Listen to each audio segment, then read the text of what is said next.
Welcome back to A Moment in History. I'm Seth Udinsky.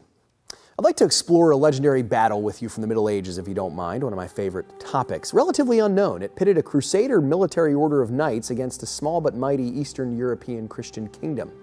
Though the campaign began as a religious war, it could not be justified as one. As often took place in medieval Europe, Christians battled against other Christians for dominance, land, and power. This battle had all of that and a little bit more. Let's go back to the year 1410 and explore the Battle of Grunwald in Poland. Now, the two chief players in this battle each have a fascinating backstory. The first were the Order of Teutonic Knights, a military religious order founded in Jerusalem during the Crusades at the end of the 12th century. Unlike the Templars and the Hospitallers, who mainly focused their war efforts in the Holy Land and Latin Europe, the Teutonic Knights were recommissioned to the Baltic region by the Catholic Church with the charge of converting the pagan Slavic tribes of Eastern Europe to Christianity. But here's the key. At this point in history, much of Eastern Europe was already Christianized.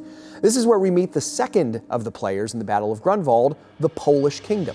Poland was Christianized way back in the 10th century AD. Several centuries later, in the late 1300s, the Kingdom of Poland merged with the small Duchy of Lithuania through marriage.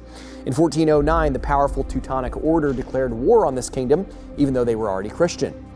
Now, the Battle of Grunwald would prove to be the most important war of the Teutonic-Polish clash. Polish soldiers attacked the Teutonic stronghold near the town of Grunwald on July 15, 1410.